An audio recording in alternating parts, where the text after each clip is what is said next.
Hey guys, it's Peter Ristow with UpLync Communications. I've had a question come up quite a few times recently, and I'd like to kind of dig into that a little bit and expound on it a little bit today.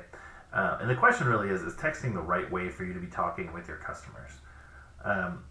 It can and it can't be. So let's walk through some of the pros and cons and see kind of where we land. So first off, let's talk about the good stuff. Business texting is fast. Customers can get their questions answered very, very quickly. Assuming you have the manpower to actually handle that. And that kind of speed can build trust and show that you really care about them.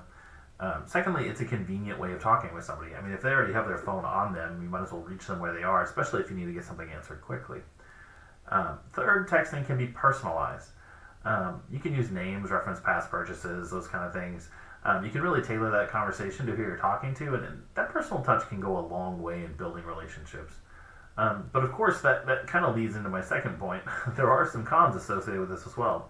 And one of the downsides is probably the biggest downside, in my opinion, is the potential for miscommunication.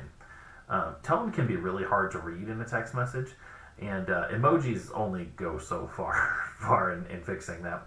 And then if you're not even having necessarily a personal meeting, you have no nonverbal cues to go on either. And there's some of that stuff that happens on the phone, but if you're missing some of that stuff and some of that context, a simple misunderstanding with a customer can turn into a really frustrating interaction with a customer. Another issue is privacy.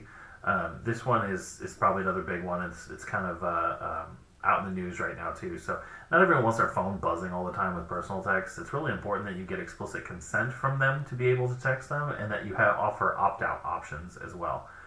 As a side note, this topic itself is going to have its own video. There's a lot that goes into that. Finally, texting can be really, really time consuming for the business.